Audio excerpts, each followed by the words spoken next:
Jadi nanti untuk penyusunan KIA sebetulnya tidak ada waktu khusus sehingga teman-teman mengembangkan apa namanya kasus yang sedang dikelola oleh teman-teman gitu ya. Jadi teman-teman kalau dapat kasus, nah mau dijadikan kasus KIA itu tidak apa-apa asalkan disetujui oleh pembimbingnya masing-masing ya.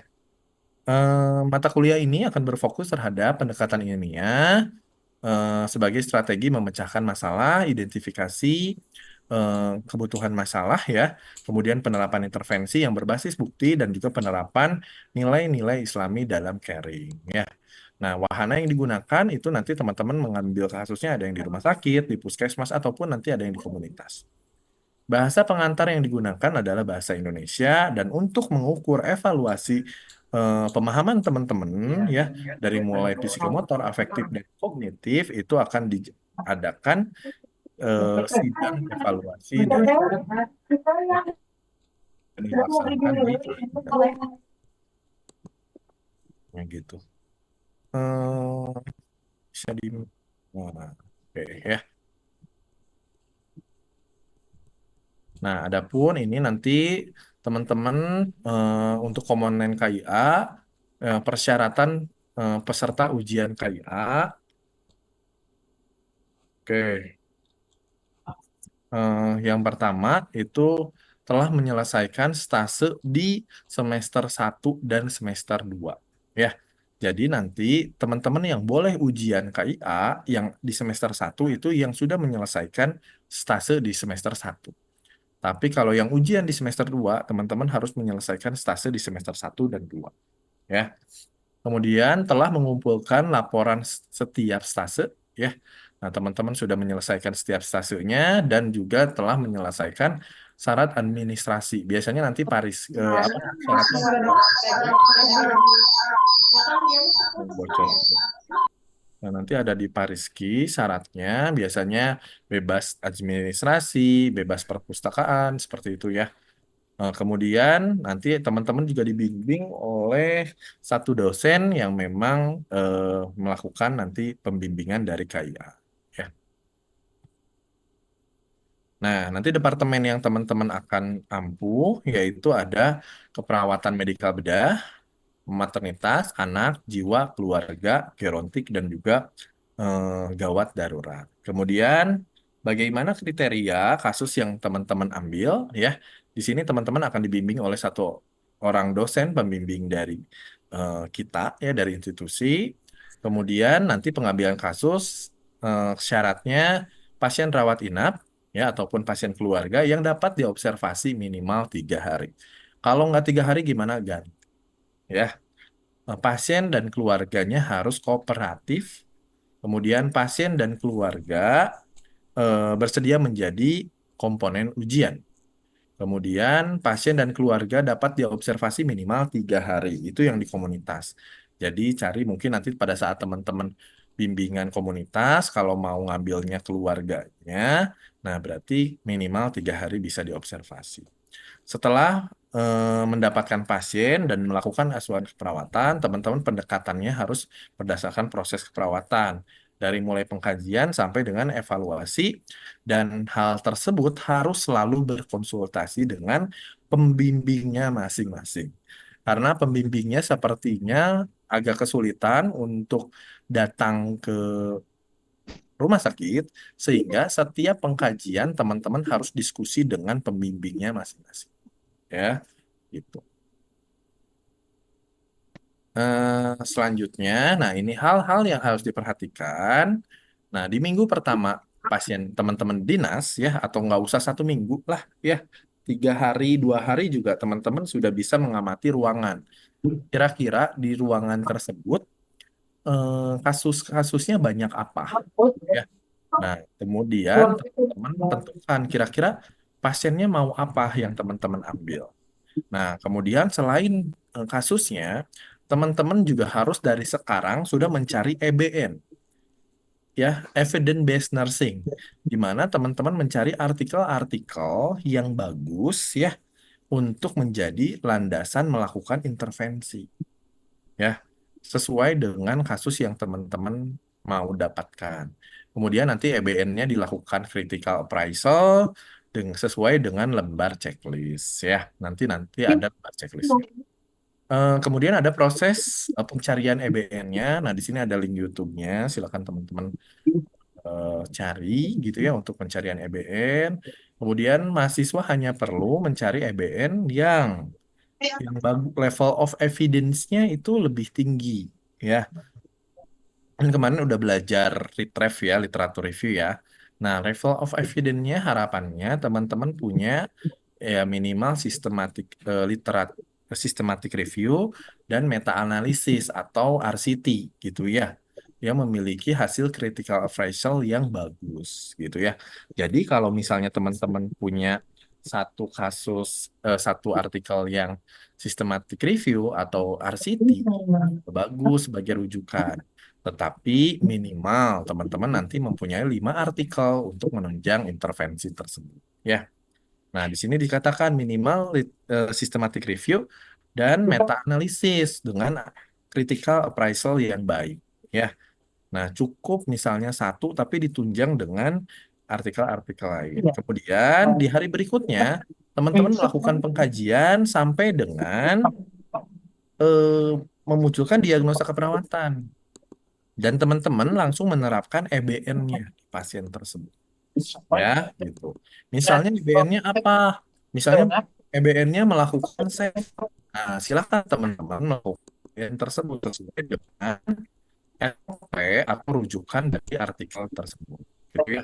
Kemudian mahasiswa mendiskusikan intervensi dan EBN dengan expertnya. Jadi ketika teman-teman sudah menemukan artikel, itu harus konsul sama pembimbing ya. Nah, saya kasih tahu teman-teman apa namanya artikelnya atau intervensinya yang ringan-ringan saja yang biasa dilakukan di ruangan. Seperti apa? Misalnya push lip breathing, exercise ya yang memang mungkin kan dilakukan di ruangan. Jangan intervensi-intervensi yang sulit. Misalnya kayak apa harus pakai jus jambu. Jadi teman-teman nanti menyediakan jus jambu terus. Nah, jangan seperti itu karena intervensinya kayaknya sulit gitu ya. Nah, ini harus di apa ya namanya didiskusikan dulu dengan pembimbingnya. Mahasiswa dapat menggunakan salah satu rujukan jurnal ya yang ada pada sistematik review atau meta analisis untuk membuat SPO. Harapannya artikelnya juga sudah ada SPO-nya sudah jelas gitu ya. Gitu. Kemudian selanjutnya, hmm, ya intinya SPO-nya harus jelas ya teman-teman. Nah terus pembahasan NCP nanti mahasiswa wajib menjelaskan rasional tindakan ya yang mengacu kepada EBN. Jadi nanti di NCP-nya harus dimunculkan ya EBN yang diterapkan. Nah untuk penulisannya teman-teman nanti boleh lihat ke eh, kayak penulisan KTI ya. Di D3 ada, teman-teman pasti punya pedomannya. Nah, di sini latar belakangnya, untuk latar belakang mengacu kepada prevalensi kejadian, dampak terhadap sistem tubuh, dampak terhadap perkembangan psikologis, sampai dengan peran perawat. Ya, kenapa harus dikasih intervensi itu di sini harus muncul. Tujuan, manfaat penulisan, dan sistematika penulisan. Terus di tinjauan teoritis ini ada yang berbeda. Jadi teman-teman hanya berfokus terhadap bab 2-nya sesuai dengan masalah pasien ya. Nah, nanti kalau misalnya dari mulai misalnya ada definisi, kemudian apa lagi ya? Anatomi fisiologi. Nah, anatomi fisiologinya kalau misalnya pasiennya tentang gangguan GERD misalnya gitu ya. Ya, pasien teman-teman bahas tentang lambung aja gitu ya, nggak usah semuanya dibahas gitu ya. Nah, gini. Terus penyakitnya juga sesuai dengan penyakit dan keluhan-keluhan pasien yang muncul aja gitu ya. Nah, kemudian ada yang berbeda bahwasannya di bab 2-nya ditambahkan dengan konsep penulisan pada literatur review ya. Nah, penerapan intervensinya nanti sesuai dengan EBN. Teman-teman boleh lihat hasil dari KTI atau KIA di kakak tingkatnya gitu ya. Bagaimana penerapan intervensi ini. Ya. Kemudian bab tiganya baru ada deskripsi kasus. Nah, kasus yang teman-teman sudah lakukan pengkajian dijabarkan di deskripsi kasus ya. Nah, kemudian setelah deskripsi kasus, di sini ada perbedaan ya. Kasusnya itu ada dua, teman-teman. Ya, jadi ada kasusnya dua dan dibandingkan. Ya, gitu. Kemudian ada analisis kasus dan pembahasan. Ya, gitu. Pembahasannya apa? Ya, dari mulai pengkajian sampai dengan evaluasi. Teman-teman membandingkan antara pasien yang pertama dan kedua dan ditunjang dengan teorinya. Gitu. Munculkan kendala, hambatan, dampak, ya, dan alternatif solusi yang teman-teman bisa tawarkan di sini. Ya, di kesimpulan, simpulkanlah berisi data yang ditemukan pada kasus, kemudian teman-teman rekomendasikan kesimpulannya apa dan sarannya apa. Oke, ya, itu untuk di pembuatan KIA. Ya, nah ini teman-teman pada tahap sidang ini, mahasiswa melakukan sidang pertanggungjawaban mengenai kelola eh, pengelolaan asuhan keperawatan dan juga laporan didokumentasikan ya. Jadi peserta ujian itu minimal harus melakukan bimbingan 12 kali. Kalau tidak 12 kali tidak boleh sidang ya. Tidak boleh sidang dan kalau nggak sidang kita nggak rekomendasikan untuk mengikuti uji kompetensi. Ya. Nanti teman-teman mungkin ujiannya sama seperti sidang skripsi atau KTI. Alokasi sidangnya hanya 1 jam, terdiri dari 1 orang pembimbing dan 2 orang penguji. Ya. Nah, untuk syaratnya nanti ada penilaiannya tahap 1, tahap bimbingannya 60%, tahap ujian 20%, dan tahap 3 ada evaluasi itu di 20%. Ya. Ini untuk bobot penilaiannya. Nah, untuk metode yang digunakan penyusunan KIA ini yaitu case series di mana kumpulan subjek dengan karakter umum yang digunakan untuk menggambarkan beberapa kondisi klinis dari mulai patofisiologi, pengobatan, perawatan, paparan atau prosedur diagnostik. Ya. Jadi case series ini bukan seperti ASKEP biasa, namun teman-teman kembangkan dan ada analisisnya. Ya. Oke. Nah, kemudian judulnya nanti yang teman-teman ambil seperti ini ya. Nah, ini yang direkomendasikan kemarin ada sosialisasi dari AIPNI bahwasannya judul KIA dari Profesi Nurse di ITKes Bali maupun dari apa namanya Unair ya kemarin itu. Nah, ini merekomendasikan bahwa judul-judul ini yang digunakan sesuai dengan kasus yang teman-teman temukan. Jadi nanti judulnya itu gini, analisis pemberian push sleep breathing, ini sesuai dengan artikelnya ya, analisis pemberian ROM pada pasien dengan masalah keperawatan mobilitas fisik ya terhadap misalnya kekuatan otot pasien di ruang rawat, misalnya gitu ya. Jadi disesuaikan dengan artikel yang didapat dan juga kasus yang teman-teman dapat. Atau mau yang kedua, kasus keperawatan dalam pemberian terapi relaksasi Benson pada pasien dengan pre-op BPH dengan masalah nyeri akut. Jadi intervensi dan masalah keperawatannya bisa muncul di sini teman-teman gitu. Ya, teman kita masuk gitu. Kemudian selanjutnya di sini misalnya ada analisis pemberian eh, CUPS terhadap penurunan rasa haus pada pasien-pasien CKD misalnya gitu. Nah, ini boleh ya, teman-teman. Intinya seperti ini untuk judulnya. banyak Nah, selanjutnya di sini ada permasalahan ya untuk me- apa namanya merumuskan SP minimal ada 5 artikel ya. Nah, misalnya tadi teman-teman menemukan satu artikel yang RCT, nggak apa-apa satu rujukannya RCT, tapi ada beberapa artikel yang mendukung ya.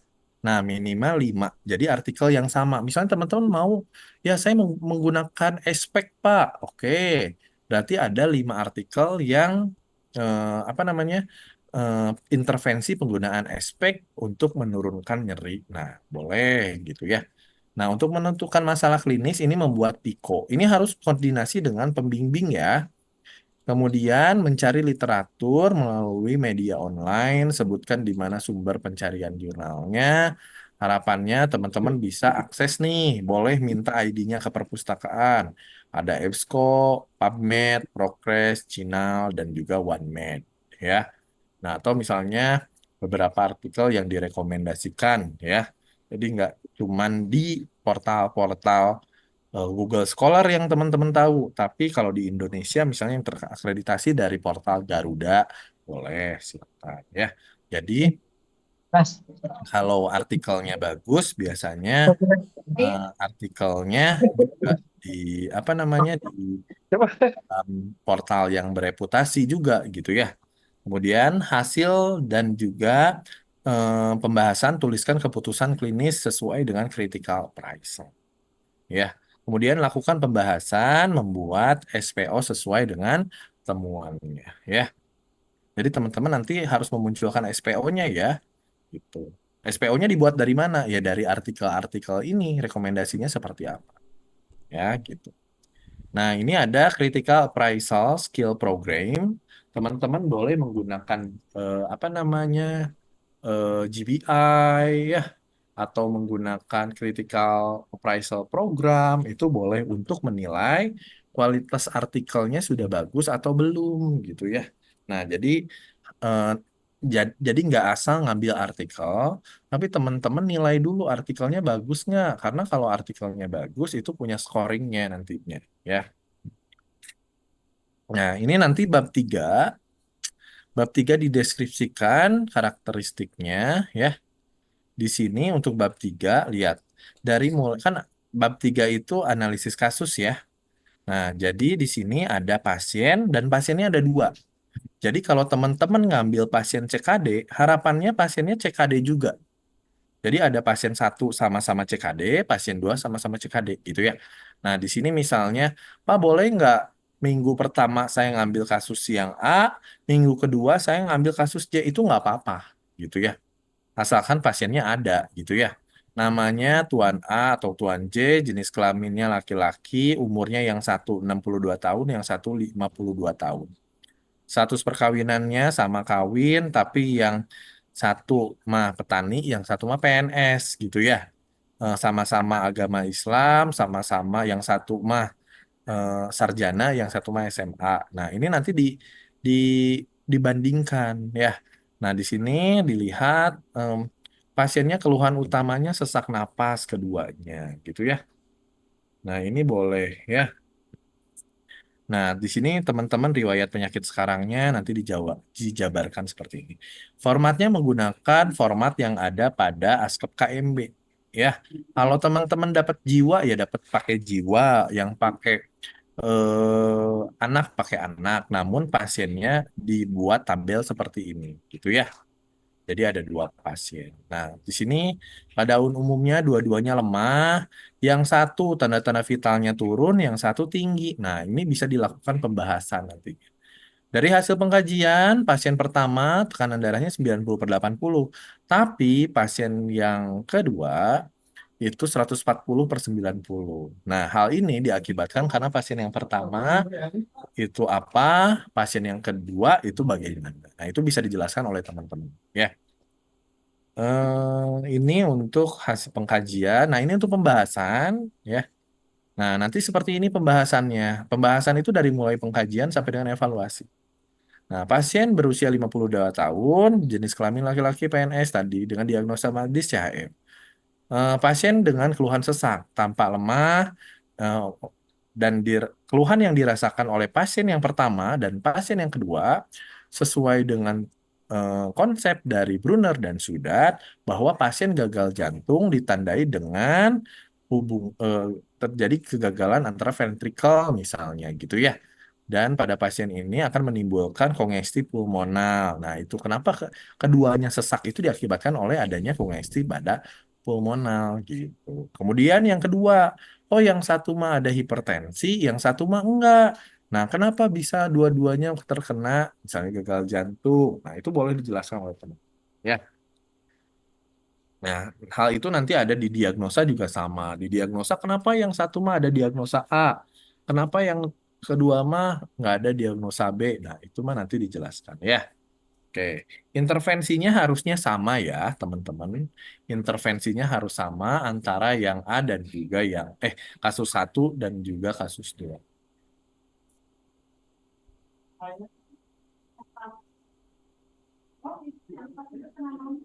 Oke, nah di implementasi ya, teman-teman harus ada grafik ini ya. Grafik apa ini? Grafik intervensi. Kalau tadi teman-teman melakukan push lip breathing, ngarahnya ke saturasi, berarti nanti saturasi setiap shift itu harus muncul dijadikan grafik di sini. Ya, di analisis data di intervensi muncul dan ini harus dilakukan pembahasan. Kenapa pada pasien ini? Coba dilihat ternyata push lip breathing itu gimana nih terhadap saturasi oksigen. Nah, itu bisa dibahas. Atau ternyata ROM di sini ya udah kekuatan otot. Gimana kekuatan otot hariannya di sini? Ya. Kemudian di sini nanti dijelaskan. Misalnya di sini bahwa produksi drain pasca operasi lutut. Nah, misalnya produksi drainnya kan ini pemasangan drain pada pos operasi ya untuk lutut ya. Nah, di sini kalau pemasangan drain ya, di sini ada pengeluaran cairan gitu ya. Di mana untuk menunjang kecepatan untuk penyembuhan pasien. Nah, di sini dilihat apa namanya pengeluaran cairannya berapa banyak setiap hari gitu ya. Nah, jadi teman-teman hanya menggunakan dua pasien saja dan ini disimpan di implementasi ya. Nah, terus nanti sampai dengan terakhir ada evaluasi. Pada pasien pertama, diagnosa gangguan pertukaran gas dan edema paru teratasinya pada hari ke-6. Tapi pada pasien yang kedua teratasinya pada hari ke-5. Kenapa pasien yang pertama bisa lebih lama dan pasien yang kedua itu lebih cepat gitu ya. Nah, itu bisa dijelaskan. Nah, setelah teman-teman dapat pembahasannya, jangan lupa kesimpulannya gimana dan direkomendasikan gitu ya. Nah, misalnya tadi ternyata push lip breathing itu efektifnya pada pasien dengan kondisinya gimana, gimana, gimana. Nah, itu boleh direkomendasikan di sini. Ya, gitu. Nah, ini untuk waktu pelaksanaannya ya, teman-teman. Kalau teman-teman nanti ada yang ujiannya atau peminatannya di semester 1, itu waktu bimbingannya itu di bulan Oktober sampai dengan 24 Januari. Nih, udah dikasih lama tuh sampai 1 tahun. Harus bisa sidang di semester pertama. Kemudian pengumpulan draftnya itu harus sudah dikumpulkan di tanggal 24 Januari. Kemudian sidangnya di tanggal 27 sampai dengan 1 Februari. Nanti dijadwalkan oleh Pak Rizky. Teman-teman kebagian sidang di tanggal berapa, di tanggal berapa, gitu ya. Kemudian kalau yang di tahapan 2 atau di semester 2, teman-teman nanti pengambilan kasusnya di bulan Mei sampai dengan 20 Juni ya di tahun depan. Kemudian nanti sidangnya juga di tanggal 20 Juni. Nah, sidang ini sebagai syarat teman-teman untuk mengikuti uji kompetensi ya. Nah, nanti ada perbaikannya. Kalau perbaikannya itu nggak boleh lewat dari tanggal ini, tinggal eh, tanggal 3 Februari sampai dengan Mei. Itu harus 3 Mei ya. Kemudian teman-teman untuk yang tahap 2 juga sama ya. Gitu setelah pelaksanaan sidang KIA. Selanjutnya ini merupakan panduan KIA-nya. Nanti teman-teman saya share ya panduan KIA-nya. Kemudian lagi ya. Nah, ini ada pembimbing-pembimbingnya ya. Pembimbingnya nanti saya mapping ya. Ini nanti ada pembimbingnya dari Unisa, dari Al Ihsan, dari RSAS, dari Al Isam, ya. Kemudian juga ada dari klinik dan dari institusi yang lain ya. Nah, ini referensinya. Selanjutnya saya sharekan untuk peminatannya ya. Mana ya? SK, SK, SK. Oke.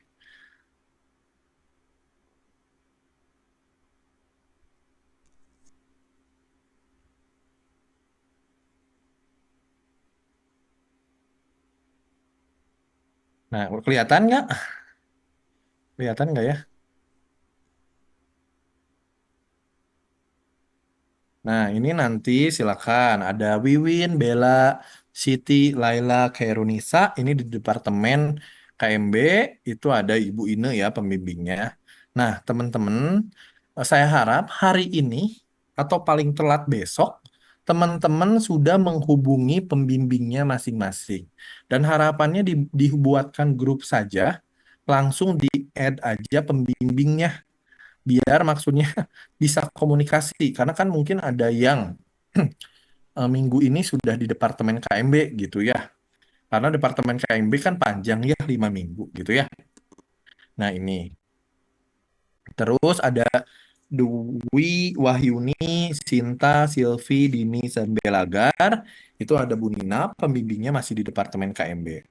Ada Irma, Deliana, Sally, Disa, dan Fani itu pembimbingnya Dr. Angga masih di KMB ya.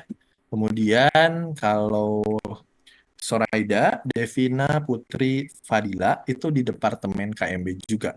Pembimbingnya Bu Anggi.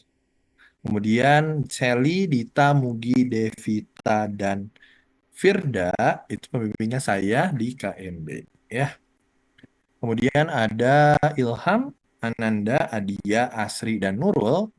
Ya, itu di KMB juga pembimbingnya Bu Dr. Siti. Ya. Kemudian ada Medina, Dini, Dila, Nur Sabila, dan Sabila. Itu pembimbingnya Pak Jodin masih di Departemen KMB ya. Kemudian ada Kris Maningrum, Nuni, Ridwan, Apriliani, Yolan. Pembimbingnya ada Bu Sri Atun dari Al Ihsan ya di Departemen KMB ya. Kemudian ada Tresna, Wiki, Wanda, Fitria, dan Novia. Pembimbingnya ada Bu Siti Nurela. Ya, ini dari RSAS. Ya, silakan teman-teman hubungi ya. Kemudian ada Devita, Salsabila, Resa, Devitri, dan Nurul. Ini pembimbingnya ada Bu Endah ya, dari Unisa ya. Kemudian ada Imam, Oka, Luciana, dan Nur Elsa. Itu pembimbingnya nanti ada Bu Rica ya, dari RSAS juga ya, gitu ya. Nah, ini Departemen KMB ya. Kemudian Departemen Anak. Kalau Departemen Anak ada Arni, Salva, Santika, Astri, dan Erna. Itu pembimbingnya Bu Tia. Kemudian ada Bu Eli di sini pembimbingnya itu pembimbing Kori, Dea, Lutfi, Arfi, dan juga Lan. Kemudian ada Bu Maya membimbing Francisca, Yofi, Rendra, Siti, dan juga Rahma. Ya. Kemudian ada Herda, Asep Dani, Asri, Rani, dan Ita, pembimbingnya Bu Dewi ya. Oke, Bu Dewi Mustika ya. Kemudian Nurul Aini, Linda, Nadine, Rian, dan Asri, itu nanti masih Departemen Anak. Itu pembimbingnya Bu Wina dari RSAS ya. Kemudian selanjutnya Cindy, Najwa, Yuda, Yedi, dan Dian. Ini pembimbingnya Bu Nurul, Bu Nunung. Bu Nunung teh dari mana teh? Dari Unjani ya. Gitu ya, nanti ada Bu Nunung. Kemudian di Departemen Maternitas ada Milan, Debia, Rosti, Cutrika, Rania, dan Lisda. Pembimbingnya ada Bu Aryani. Kemudian, sorry. Oh iya. Oke, Rania ya, sampai Rania ya. Lisda, Vina, Syakira, Aisyah, dan Siva itu Bu Bukti. Departemennya Maternitas. Ajeng, Rina, Risma, Tiah, dan Putri itu di maternitas pembimbingnya Ibu Ais. Kemudian Dita, Devi, Anissa Sofia Zain, Edina, dan Mutia. Pembimbingnya ada Bu Windy dari RSAS ya. Nah, kemudian di Departemen Jiwa, yang pertama ada Vicky Salman, Hilmi, Aulia, Ajeng, dan Linda. Itu pembimbingnya Bu Popi. Asmila Kulsum, Iqbal Bijak, Syarika, Ririn, Alia. Itu ada Bu Sela pembimbingnya.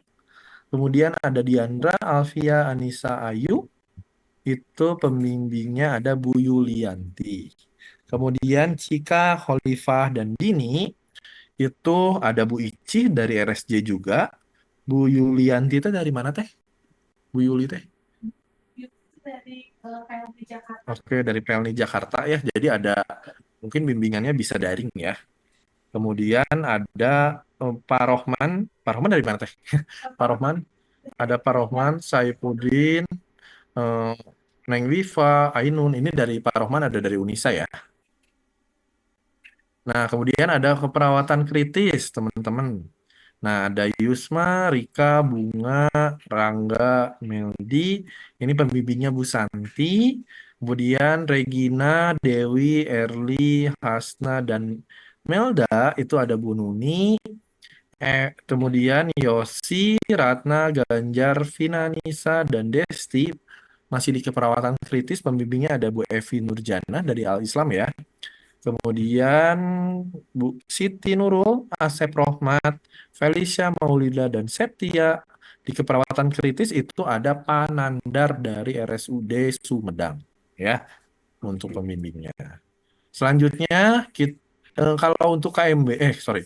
Kalau untuk kritis itu ada di semester 2 ya teman-teman. Jadi teman-teman boleh relaksasi dulu karena ujiannya nanti di semester 2. Kemudian ada Bu Dokter Salami ya untuk di keperawatan gerontik itu ada Melida, Neng Fitri, Resi, Delia, dan juga Sinta. Kemudian ada Panandang itu dari gerontik juga. Untuk yang dibimbingnya Cecep, Kania, Sapitri, Ilgis, dan juga Dian. Selanjutnya yang terakhir itu di keperawatan keluarga cukup banyak juga. Ada Pak Yayat, di sini ada Bangkit, Arif, Alicia, Intan, dan juga Asep Sidik. Kemudian ada Pak Rahmat, ada Lydia, Amelia, Alifa Fitri, dan Novia, dan Anti. Kemudian Bu Enisa ini dari Puskesmas Cijagra Lama. Ya, ada Lutfia, Alda, Hartika, Anissa, dan Desvika. Ya, ini di keluarga ya. Kemudian ada Supriyadi dari Poltekkes, Aina Nisa, Mutia, Rifa, Saib, dan Oki. Ya, ini di keperawatan keluarga. Nah, silakan teman-teman ke dosennya masing-masing memperkenalkan diri sebagai apa namanya mahasiswa bimbingannya. Kemudian teman-teman silakan melakukan apa ya namanya itu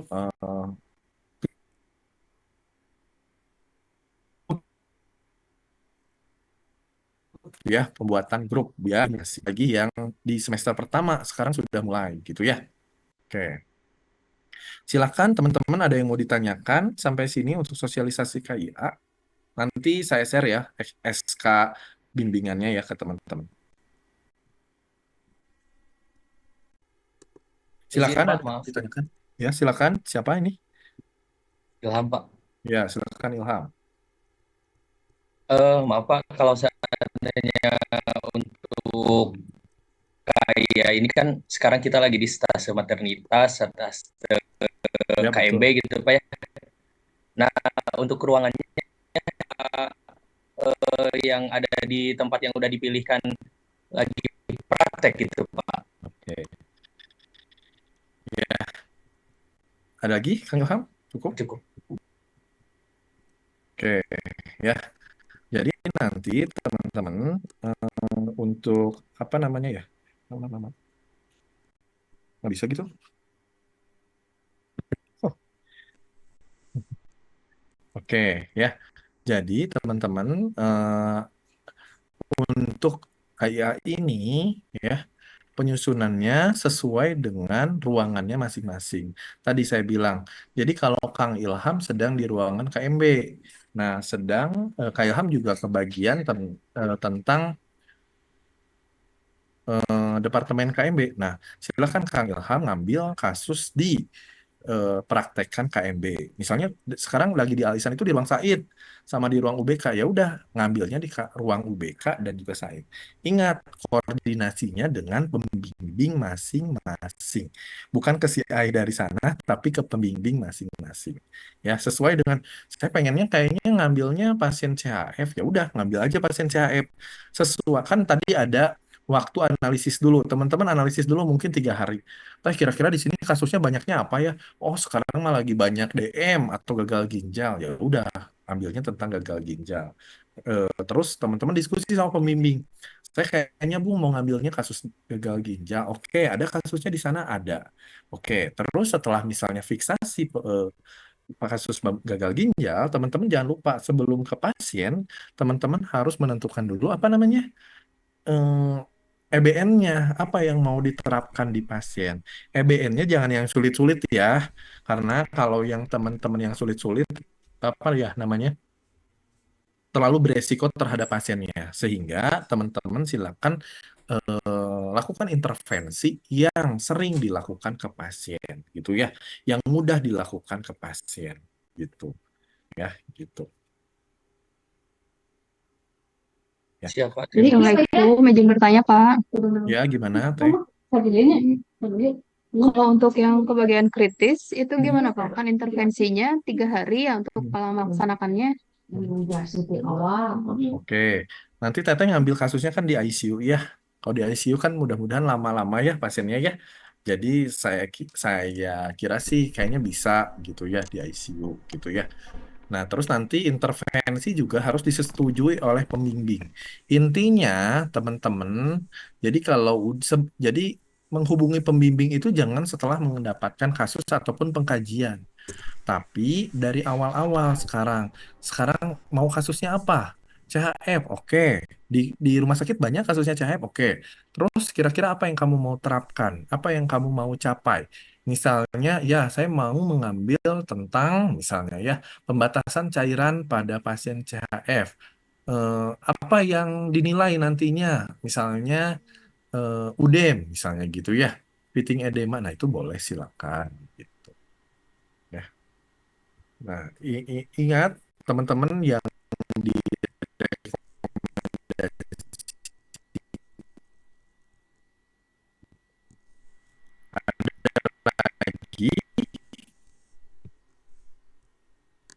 Assalamualaikum Pak, izin ya bertanya. silakan. Apa pertanyaannya hampir sama seperti Kang Ilham.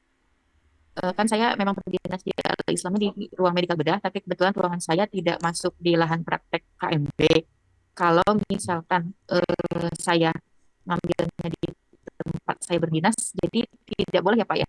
Harus tempat saya praktik ya? Sebetulnya boleh-boleh aja teh. Sebetulnya kalau untuk yang karyawan kayaknya lebih fleksibel. Jadi kalau yang karyawan sih intinya lebih koordinasi dengan pembimbing gitu ya Teh ya. Kalau ngambil kasus tadi. Jadi kalau yang karyawan sih lebih diuntungkannya teman-teman lebih bisa fleksibel gitu ya ngambil kasusnya. Tapi kalau yang reguler teman-teman harus memanfaatkan momen. Kalau misalnya teman-teman sedang di departemen KMB dan KIA-nya di KMB ya manfaatkan waktu di KMB gitu ngambil kasusnya. Karena teman-teman nanti akan kesulitan untuk balik lagi ke stase yang lain. Kalau untuk yang karyawan mungkin mereka karena memang rumahnya sendiri lebih bisa gitu ya.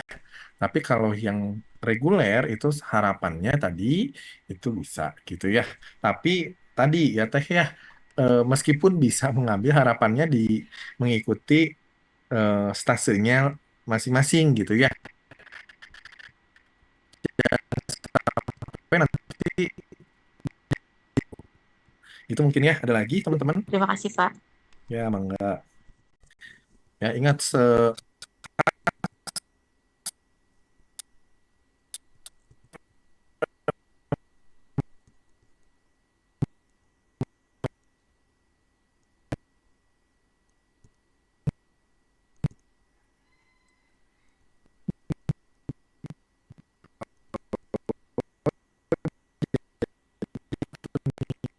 seminggu dan setiap mahasiswanya mempunyai dari 1 hari itu mungkin ujiannya hari Selasa jam 10.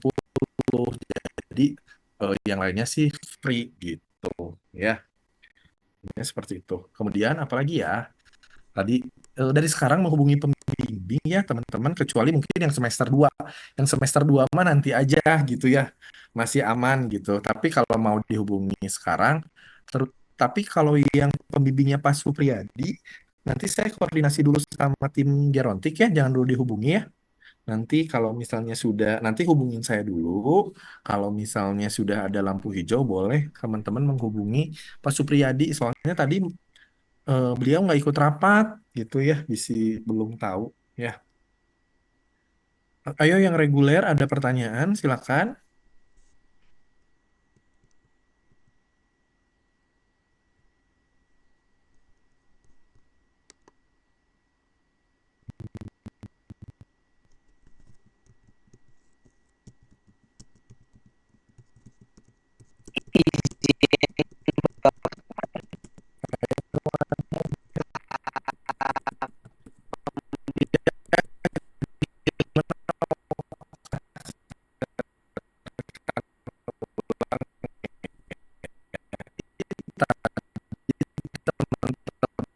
Ya, ingat jangan sampai menghubungi pembimbing di mana teman-teman sudah melakukan pengkajian dan penerapan EBN.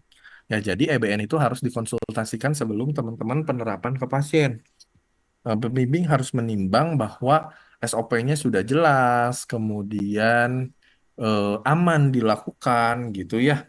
Jangan sampai teman-teman tiba-tiba melakukan aja. Terus apa aja yang harus diobservasi hariannya. Nah, itu. Terus juga hasil apa ya? Pasien, hasil pengkajian itu harus berkoordinasi dengan pembimbing gitu ya. Paham ya teman-teman semua ya? Jadi tidak ada waktu khusus untuk pengambilan KIA. Jadi silakan manfaatkan manfaatkan stase. Misalnya tadi Okta di kebagiannya Okta di mana? KMB Bapak. KMB. Ya, sekarang di stase apa? Stase KMB sudah hari ketiga Pak. Nah, sudah hari ketiga. Nah, mungkin kan Oka sudah mulai tahu nih di ruangan sekarang lagi trennya kasus apa. Nah, kemudian Oka cari pasien mudah-mudahan gitu ya. Kalau misalnya di satu ruangan itu ternyata ada pasien yang sama dan di hari itu ada dua pasien yang sama sekaligus gitu ya. Misalnya Oka CHF sama CHF lagi gitu ya. Misalnya sekarang harus diskusi dulu dengan pembimbing. Pembimbing belum bisa ngizinin ngambil pasien langsung. Nah, itu boleh gitu. Oh ya, di minggu depan aja gitu ya. Jadi harus koordinasi dulu ya dengan pembimbing ya, pengambilan pasiennya ya. Oke, ada lagi? Silakan teman-teman.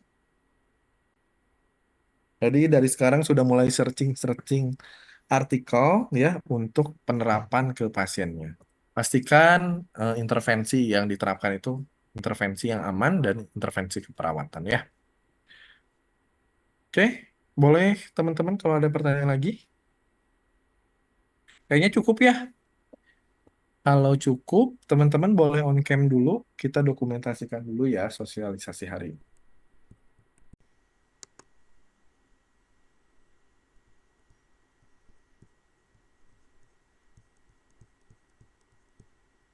Hati-hati untuk stase anak, maternitas, apalagi jiwa ya.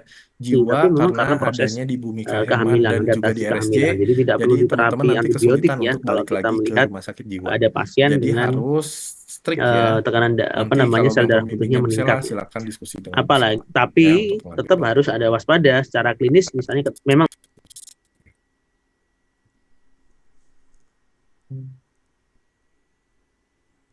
Oke, mungkin itu saja teman-teman untuk pertemuan kita hari ini. Kita akhiri dengan hamdalah, alhamdulillahirobbilalamin. Billahi taufik wal hidayah.